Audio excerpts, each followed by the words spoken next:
Amén.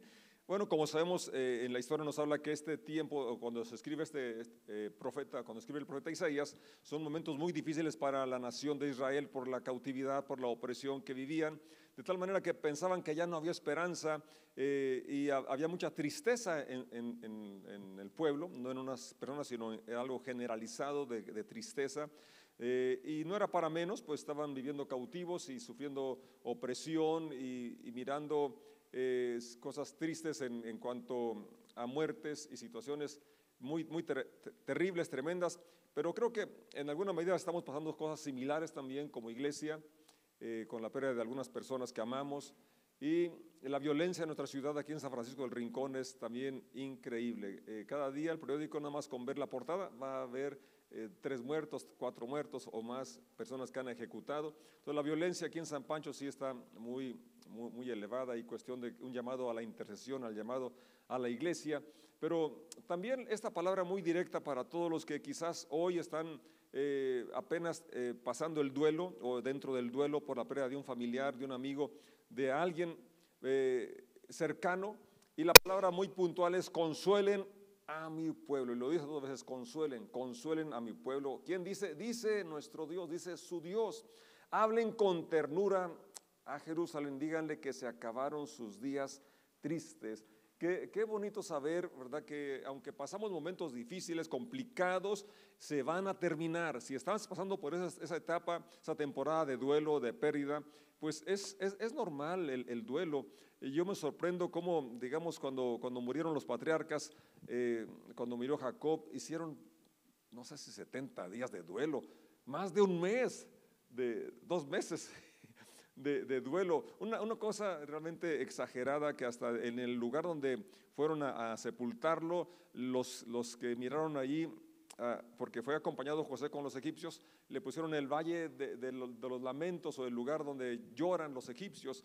Pero entonces el duelo es parte de nuestra vida cuando hay pérdidas, diferentes pérdidas, pero la palabra que hoy viene es cómo esos días se van a acabar, si no se han acabado. Y la palabra dice: ya se acabaron, que sus pecados están perdonados. Y esta es una noticia también que debe estar repitiéndose a nuestro corazón, porque en ocasiones no es lo que estamos viviendo hoy lo que nos agobia, sino las cosas que hicimos mal en el pasado y que no nos hemos sacudido de ese polvo, que a veces permitimos que otra vez venga el enemigo a ponernos esa condenación, esa culpabilidad por lo que hicimos mal. Y un profeta menciona cómo el Señor arroja hasta lo profundo de la mar nuestros pecados, nuestras iniquidades, y eso es muy bueno, porque ningún ser humano puede llegar hasta la profundidad de los océanos. Entonces es bueno recordar, si ya hemos confesado nuestros pecados, si nos hemos arrepentido,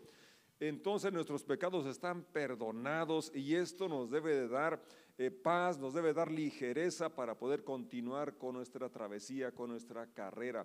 El Salmo 103, que es uno de mis favoritos, también empieza diciendo, exhortándose a sí mismo el salmista: bendice, alma mía, al Señor, y bendiga todo mi ser su santo nombre. Bendice, alma mía, al Señor, y no olvides ninguno de sus beneficios. Él es quien perdona todos tus pecados, el que sana todas tus dolencias. Lo he dicho y lo repito: con esas 2 cosas que pudiéramos recordar, tendríamos motivos para decir como el salmista: bendice, alma mía, al Señor. Los días tristes se acabaron. Tenemos razón para darle gloria, para darle alabanza al Señor, para bendecir el nombre de nuestro Dios.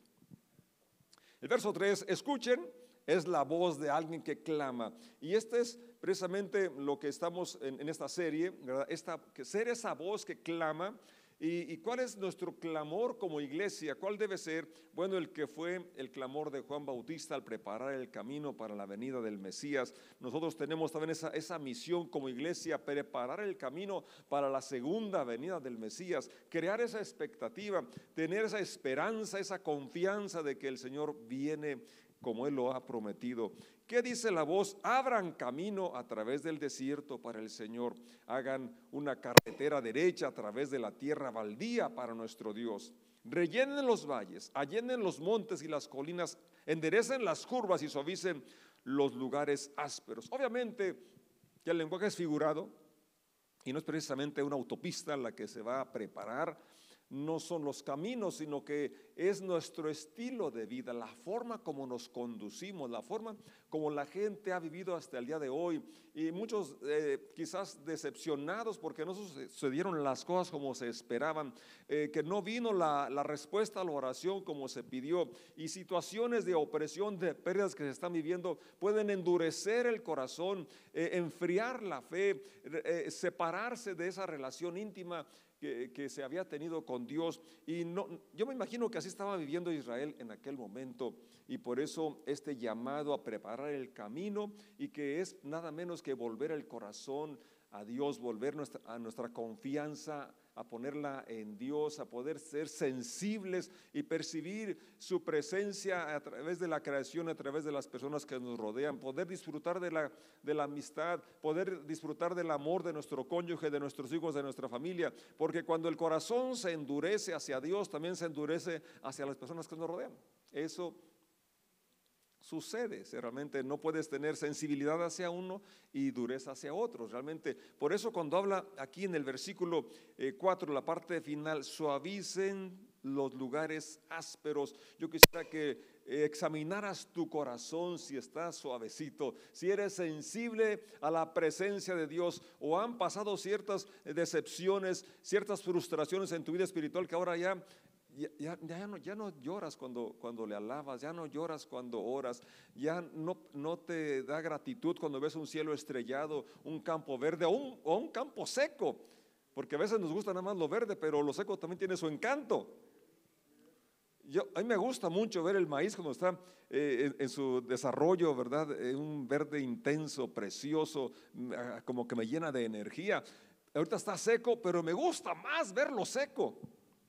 ¿Por qué creen? Porque voy a cosechar.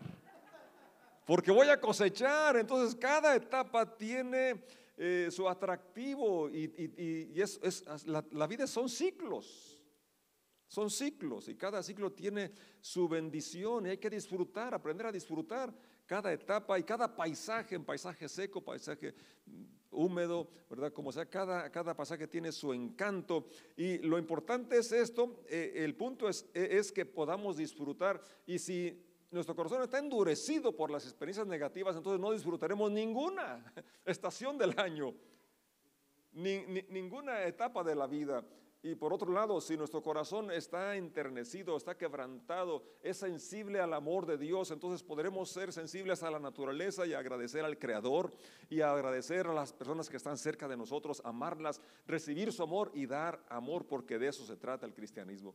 Eso es el cristianismo, dar y recibir, recibir y dar. Pero para que eso suceda, entonces tenemos que rellenar los valles, rellenar esos huecos que han quedado por quizás los traumas del pasado, allanar los montes, esas cosas de carácter que no nos gustan ni a nosotros y menos a la gente que está cerca de nosotros. Tienen que ser transformados, y eso solamente con la presencia de Dios en nuestras vidas, entrando en un proceso de desarrollo en ese discipulado, aplicando los principios que nos da en la Biblia el Señor para bien de nosotros. Entonces, esas situaciones que describe el verso 4 y que deben cambiarse, deben prepararse, deben suavizarse, enderezarse, esos estilos de vida que habíamos llevado, que hacen la vida complicada y que no permiten lograr los objetivos, que no traen satisfacción, que no encontramos realización por ese corazón endurecido, que esa conciencia cauterizada por causa de experiencias negativas, como ya lo dije. Entonces tenemos que venir a los pies de Jesús y confiar plenamente en su capacidad para levantarnos, en su capacidad para cumplir sus promesas, y caminar con fe, con esperanza, con expectativa de que, como ya leímos, ha llegado a su fin. ¿Qué cosa? Los días tristes, y que nuestros pecados están perdonados. Cuando esto sucede, entonces nuestra vida se va a alinear a la voluntad de Dios, y van a ser la esperanza, vamos a tener fortaleza y una esperanza renovada. Y fíjate el verso 5 lo que dice, lo que sucede cuando ya los caminos se han preparado, nuestro corazón se ha quebrantado, estamos listos. Dice el verso 5, entonces se revelará la gloria del Señor y todas las personas la verán. ¿Quién lo dice? El Señor. El Señor ha hablado, el Señor está hablando por esta porción. Que tú y yo podamos abrazar esta promesa, que se revele la gloria de Dios en nuestra vida, que podamos vivir con esa fe, con esa expectativa, con esa confianza. Si pudieran proyectar el verso 5 para que lo lean todos los presentes, y allá también en casa aparece, es muy bueno tenerlos ahí porque así no tienen que andar hojeando su Biblia, porque luego en andarla buscando se me pierde y luego se pica y se queda leyendo y se va de largo. Así mejor ahí nada más está el versículo y continuamos. Entonces, ¿cuándo se preparó el camino? Cuando, como ya dije, nuestra vida se alinea a los principios de Dios, cuando nuestro corazón quebrantado se enternece y ahora es sensible a la presencia de Dios, recibe su amor y lo que damos, o lo que recibimos podemos dar. ¿Cómo podemos dar amor si no hemos sido invadidos por su amor? Pero cuando estamos llenos de su gracia y de su amor, entonces lo que va a brotar es exactamente eso de lo cual nos ha llenado el Señor, y eso revelará la gloria de Dios, cosas que no podía hacer el centro de rehabilitación, cosas que no pudo hacer el psicólogo, otros tratamientos, lo hace el Señor. Entonces se revela el poder, se revela la gracia, la misericordia de Dios, y esto será visible, todas las personas lo verán, y cuando lo vean van a querer lo que tú tienes. Por eso Pedro menciona y dice que estemos preparados para responder con reverencia y con mansedumbre a todo aquel que les demande de la esperanza que hay en ustedes. ¿Por qué? Porque van a ver esa esperanza reflejada en una actitud positiva, una actitud de fe, una actitud llena de esperanza, un estilo de vida alineado a la voluntad del Señor. Verso 8 del capítulo 40 de Isaías dice lo siguiente: la hierba se seca y las flores se marchitan. Hablando, como ya mencionamos, de las estaciones, de las etapas, de las sazones de la naturaleza y de nuestra vida. Pero la palabra de nuestro Dios permanece para siempre. Así es, la hierba con toda su hermosura, las flores preciosas tienen su tiempo. Pero hay algo que podemos asirnos, de donde podemos aferrarnos, y son las promesas de Dios. Aunque todo cambie, aunque todo fenece, pero la palabra de nuestro Dios permanece para siempre. Una vez más repito, este pasaje, esta palabra viene cuando Israel ya pensaba que no había esperanza, que las promesas de restauración no se iban a cumplir, que no iban a mirarlas. Entonces quizás, no sé, tu estado de ánimo, tu fe, tu confianza en Dios cómo esté hoy, pero esta palabra es bueno que la repitas, que la creas. La palabra de Dios, de nuestro Dios, permanece para siempre. Aunque la hierba ya se secó, las flores se marchitaron, la palabra de Dios es viva y eficaz. Verso 9, oh Sión, mensajera de buenas noticias, y aquí hoy es la iglesia, la mensajera de buenas noticias. Grita desde las cimas de los montes, grita lo más fuerte, oh Jerusalén. Grita y no tengas miedo, diles a las ciudades de Judá, aquí viene su Dios. Sí, el Señor soberano viene con poder y reinará con brazo poderoso. Miren, Él trae consigo su recompensa. Qué precioso saber que el Señor tiene una recompensa para cada uno de los que le amamos, de los que le servimos, de los que le seguimos. Esto es realmente bueno recordarlo. Si bien hoy ya, al tener su presencia, su paz en nosotros, yo me siento más que pagado, ya nos pagó por adelantado, podríamos decirlo, pero aún hay recompensas que nos esperan.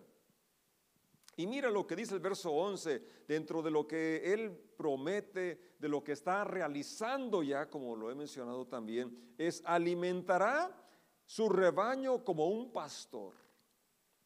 Llevará en sus brazos los corderos y los mantendrá cerca de su corazón. Eso me fascina, esa parte,